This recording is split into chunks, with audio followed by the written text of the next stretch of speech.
Hey, I want to welcome you to Pete's Golf Podcast. I'm golfer Pete, and in the house is the one and only Brad Nycum, who is a general manager. Well, I don't tell you who he is. He's going to tell you who he is, but we're glad to have Brad in the studio.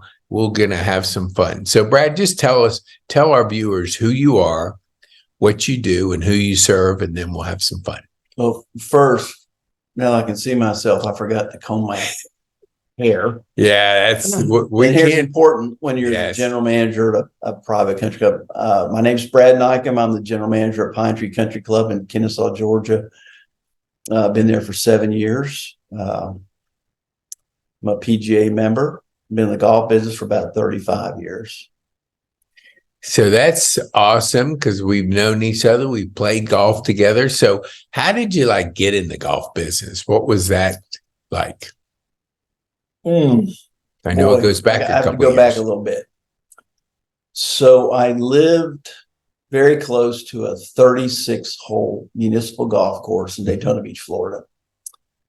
And we used to play football out on the golf course. And then we would get run off by the ranger. And I found an 8-iron in the woods. And this was 1968. Mm-hmm. And we'd watch all these stupid people out there hitting that white ball around. And we were playing football. And then there were plenty of golf balls in the woods too. So I was watching those guys hit the golf ball with their club. So I started it, and I liked it. So I started going out there in the evenings by myself. And with that 8-iron, still my favorite club, probably. Mm-hmm. And the ranger would always come out and run me off the golf course. Well, one night I saw a golf cart come. It was a general manager. And I started running. And he said, "Hold on. You're not in trouble." And he stopped me and he said, "If you like hitting that little golf ball," I do like it. And he said, "If you'll pick up the range balls in the woods on our driving range, I will let you play golf." Wow. So I started playing golf, and I was addicted to it at the age of 10. So played golf.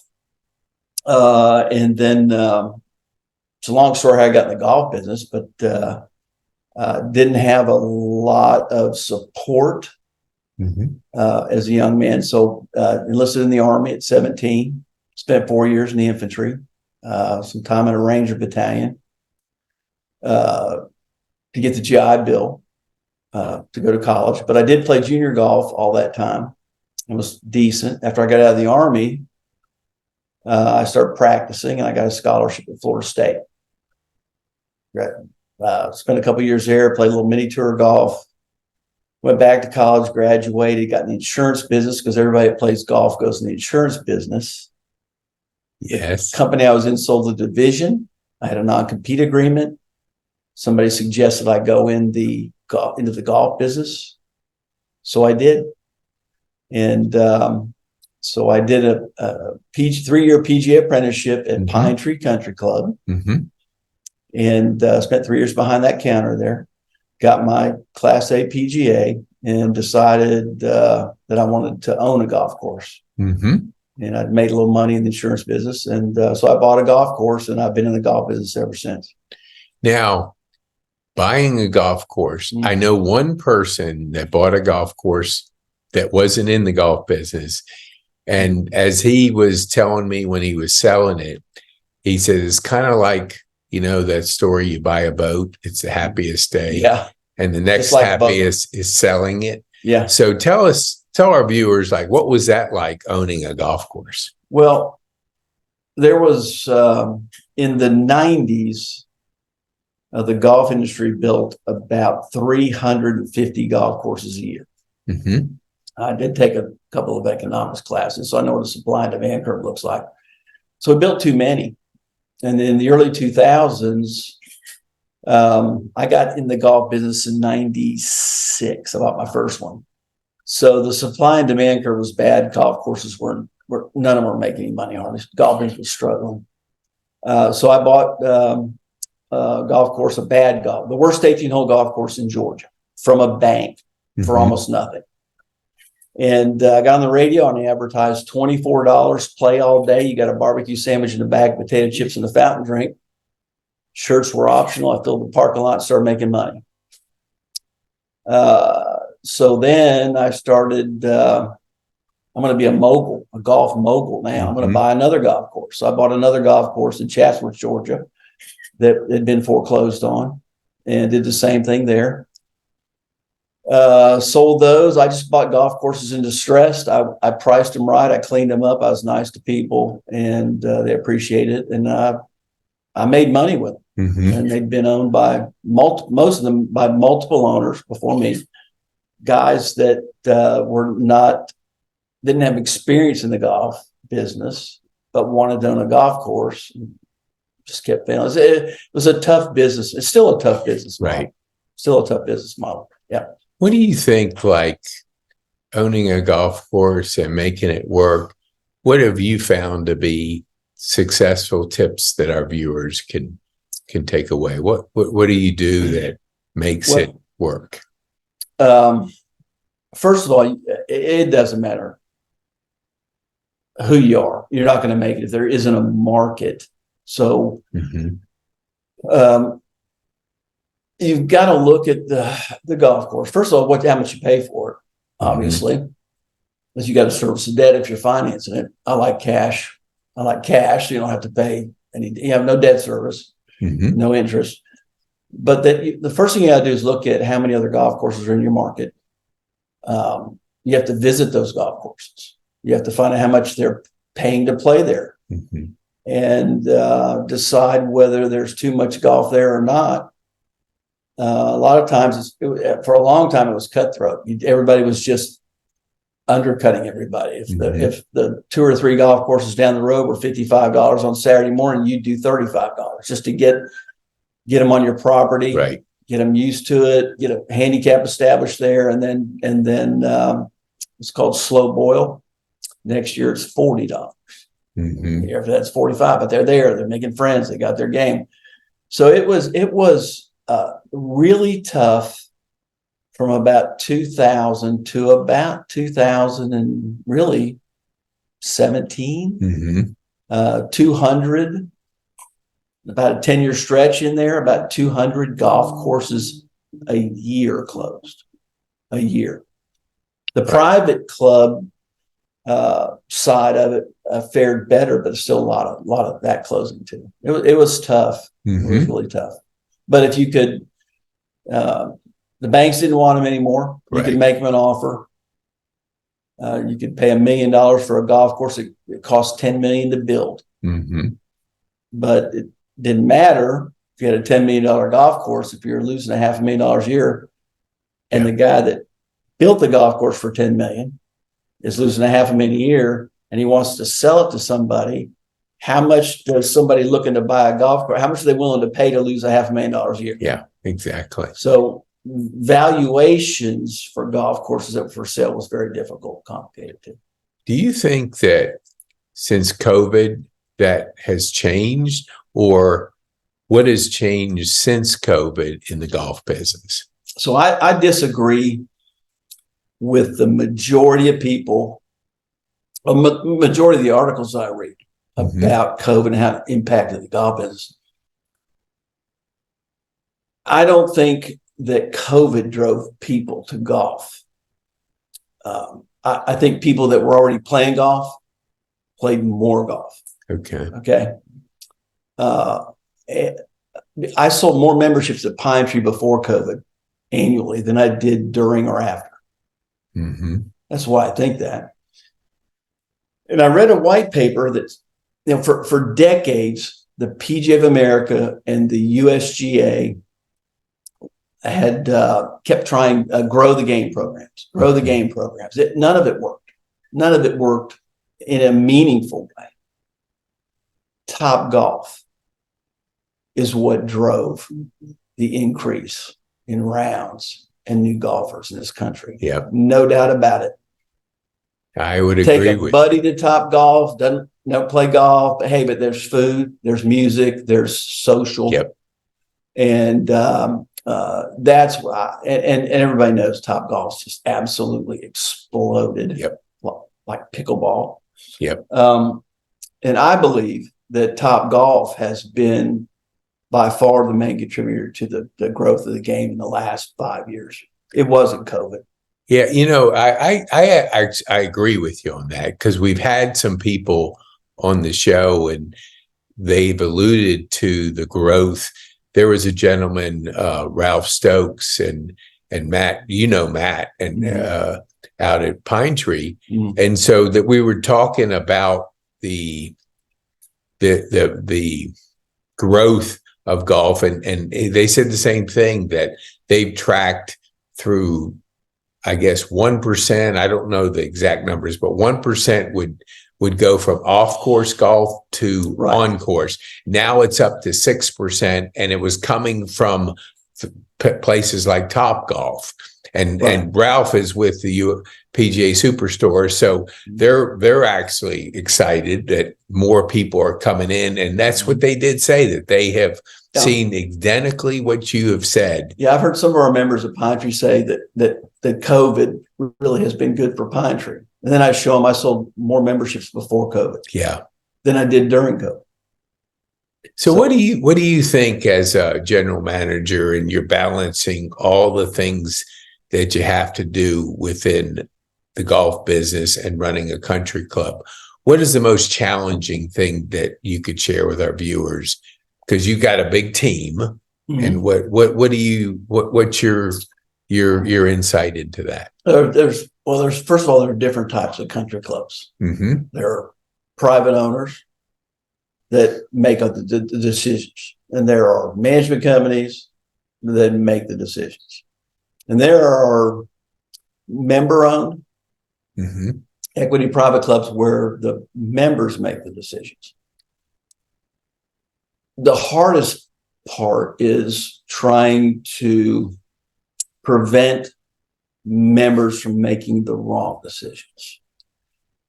The members on the committees and the boards are all very intelligent people, most of them more intelligent than I am, successful businessmen, but someone who owns 10 tire stores and is a multi-millionaire who thinks he knows how to run a country club is just wrong. But when you've been succeeding for 30 years and making money and calling all the shots, it's hard to accept that. And it's a complicated business model. So I think one of the most important things I do is just try and prevent the board, give them enough information so they can make the right decisions. That's a good one. Avoiding the bad ones. I know that we had a conversation a while back that the labor cost after COVID went up significantly. So how have you been able to manage that increased expense across the board, from sous chefs to servers and all? Share with our viewers what that is like. I was focused on driving revenue because that's where Pinetree had a problem. It just wasn't enough revenue to run it at all in any way. So we have driven revenue, and revenue is high. But when I did the budget last year with our finance committee chairman, who I work very closely with and have since day one, getting to Pinetree 7 years ago, neither one of us anticipated the amount of inflation in everything, but particularly labor. And labor, even more so in the hospitality industry, and then even more in the food service side of hospitality, labor's up 50%. 50%. Wow. For almost any company, your biggest expense is labor. When your biggest expense goes up 50%, how do you manage that? You just have to pay if you want that service, whatever it takes. And the restaurants and the hotels and country clubs, and everybody's competing for mostly food service, quality food service. People, I mean, a line cook who can, produce the quality food quickly, when it's busy, that takes some skill.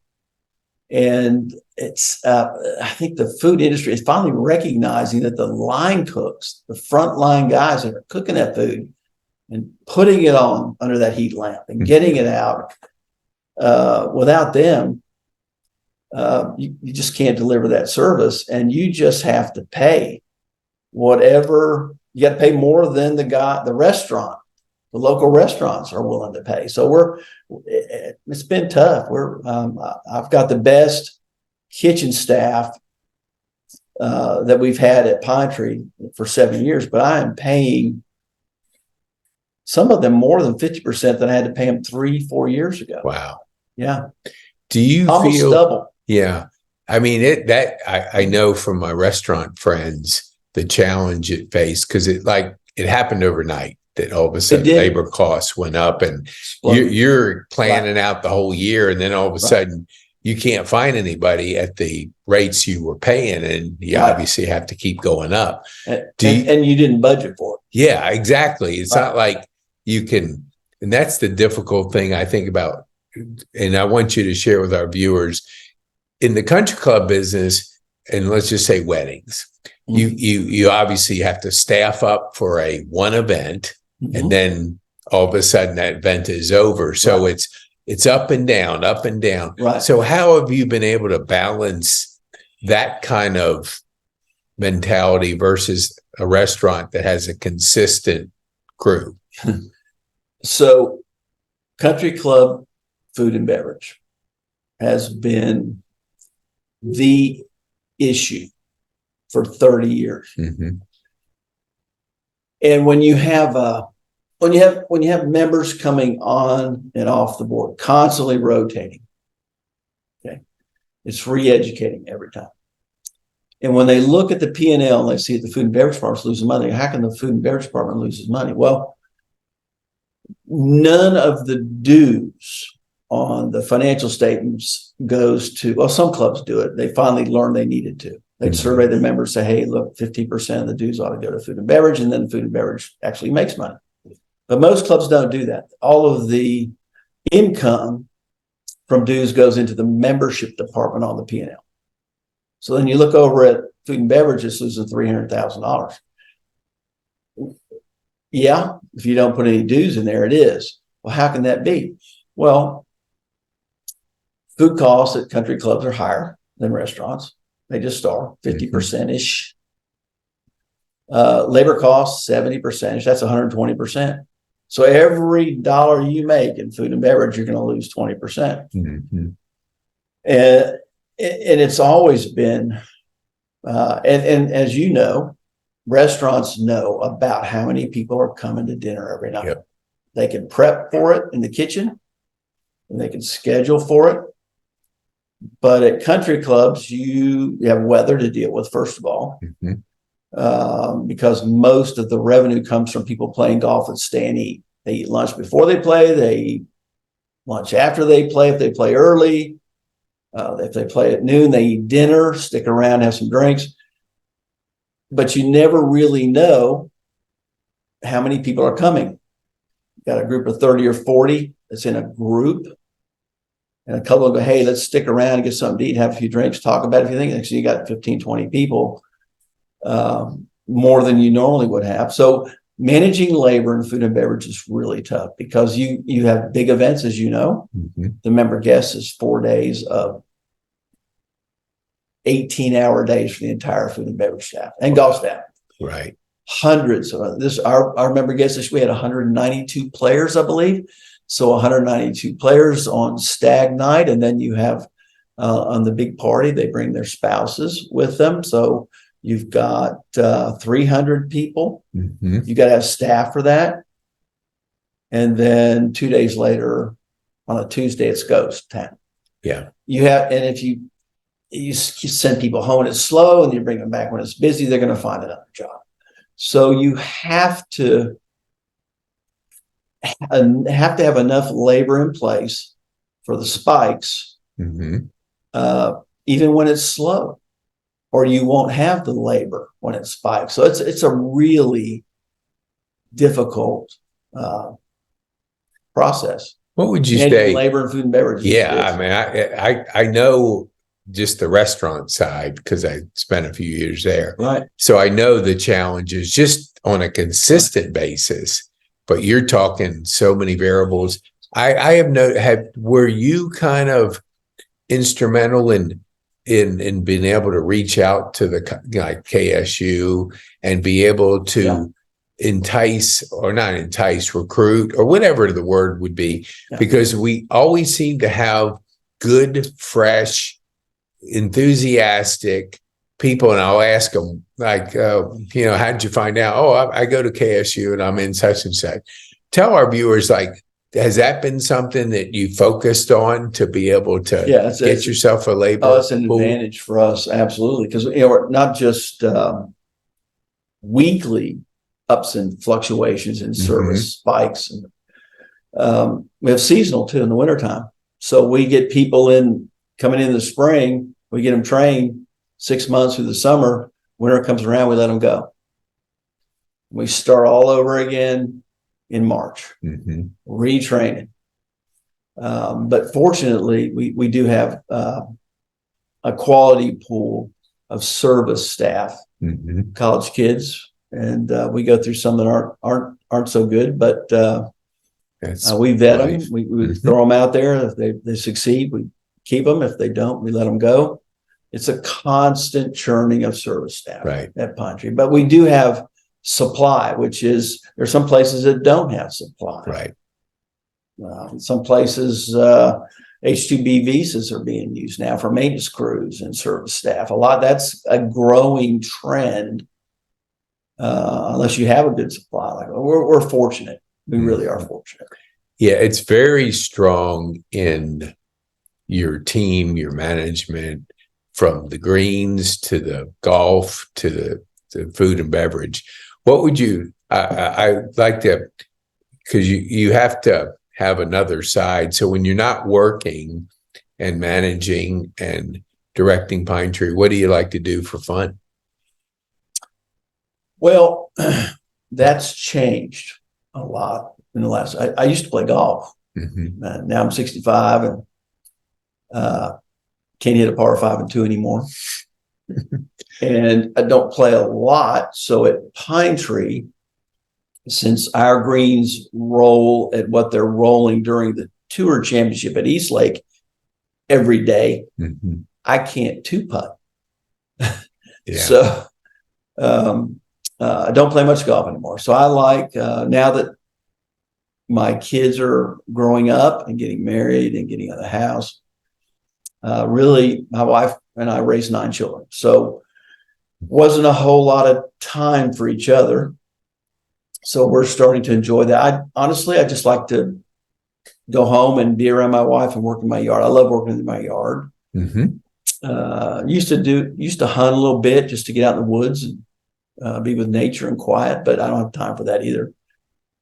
Excuse me. And now with 8 grandchildren, weddings, rehearsal dinners, baby showers, bridal showers, just really busy. So it's Pinetree and family for me right now. That's it.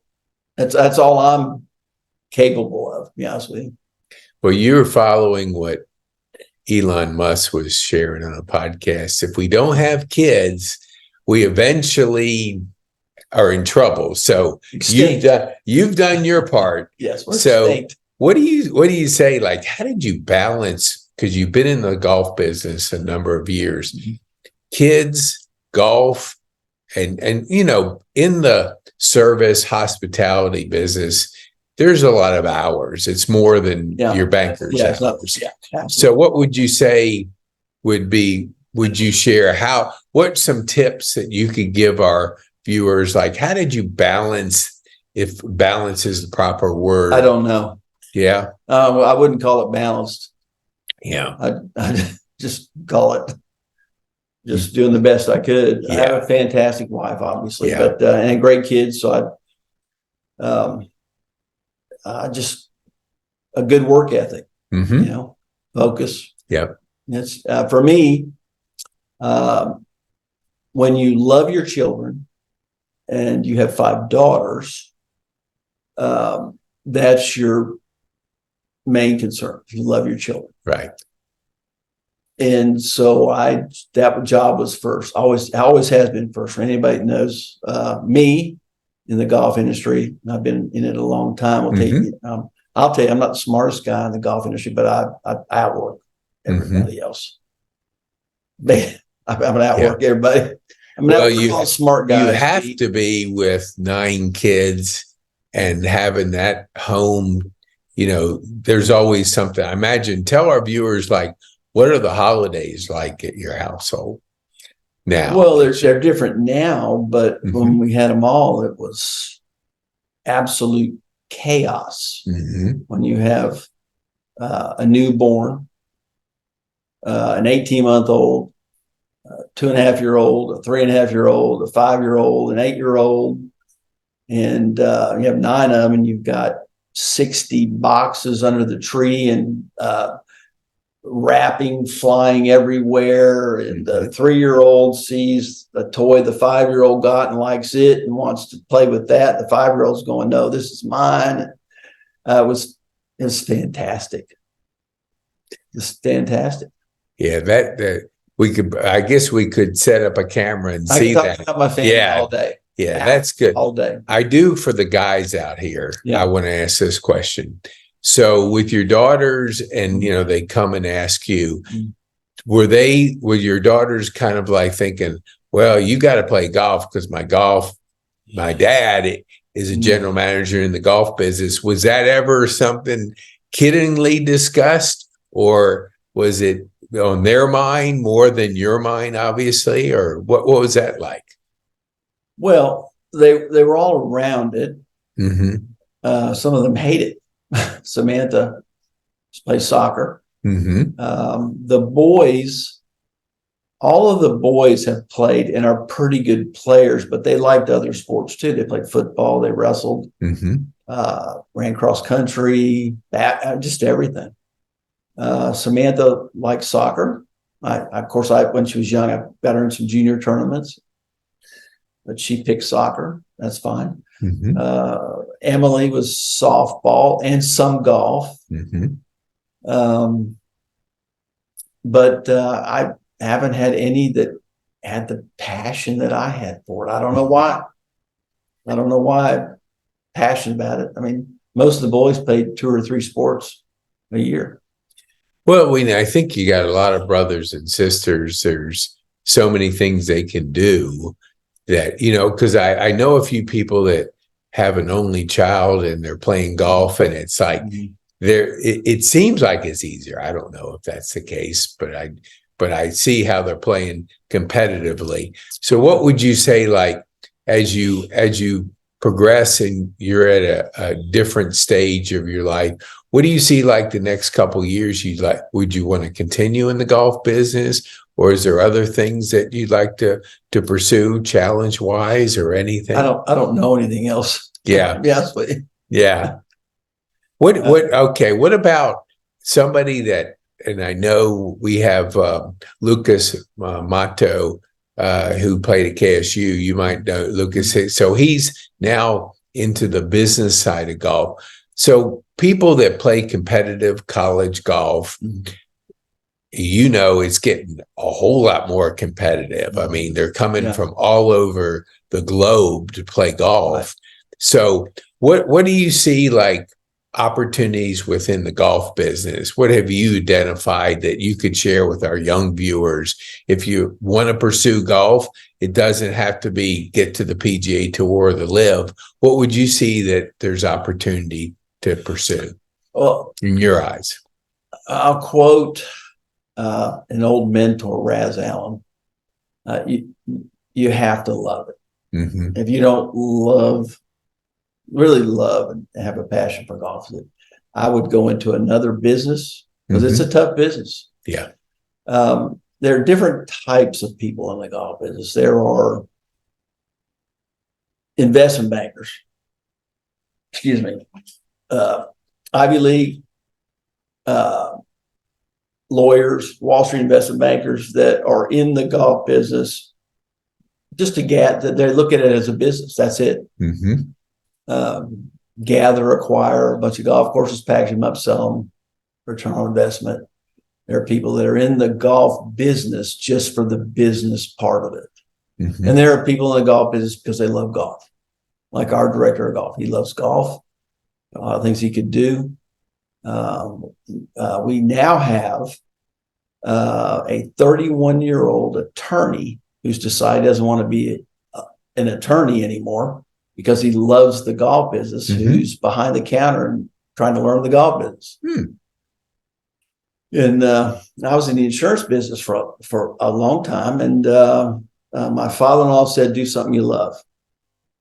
And when they sold the division I was in, I got my check and had a non-compete agreement. And my father-in-law said, do something you love. I said, I love golf. So that's how I really got started in the golf business. Yeah. Well, I know I could talk golf all day long. And I know you have responsibilities at Pinetree. So we're going to wind it down. But I'd love to have you back to discuss further, because it is when you are in the general manager position of a golf, it's kind of like you see so many things that are going on. And I know our viewers love to hear how golf works a little deeper. So if you'll maybe come back, we'll have you and we'll dig deeper in a couple of topics. But you can definitely go deeper into the business of it. As an owner and a broker consultant, I love talking about the nuts and bolts of it. Yeah, that's the cool thing. And I think when what you said earlier in the podcast, when you're overseeing like all the different committees, you see all the different things that have to be determined. I mean, it's like, and you're right about a person that comes in and they serve on a committee and they have business experience in their particular business, but there's still some things to learn, a lot to learn in the golf business. What would you want? First, tell our viewers how they can get a hold of you. And we'll put, so people might want to reach out, especially for people that want a quality membership to a club in the Kennesaw area. Yeah, just Brad Nycum. Difficult to spell. B-R-A-D. First part's not Nycum. N-Y-C-U-M. Brad Nycum at pinetreecc.org. It's my email address. Awesome. And so we always give our viewers, our guests, to talk to our viewers. What would you like them to take home today? What insight would you like to share with them as we wrap up? Well, I think a lot of people watching this probably love the game. I love the game. Golf as a poor kid, given me everything, really. I got to fly. I got to play golf at Florida State University. And so a lot of doors, met a bunch of great people. It's provided for my family. And golf's just been good for me. I love the game of golf. I don't play much anymore. I still would like to play more, but it's just great history, great people. My grandparents told me that I would meet nice people at the golf course. And you do. Well, we want to thank you, Brad, for traveling over here to the studio and being with us, because I know our viewers love hearing from a person that has that general manager perspective in the golf business. So thank you so much for sharing with our viewers the insights. One last thing, my only claim to fame besides my children is I believe I'm the only Army Ranger who's ever played in a PGA tournament. Yes, we love Army Rangers. That's because when you're in the thick of things with pressure, you better be an Army Ranger. Like a 3-foot downhill left or right slider at Pinetree. Yeah, that's danger. Yeah, that doesn't even phase you. That doesn't even phase you. Thank you so much, Brad. I enjoyed it, Pete. Okay.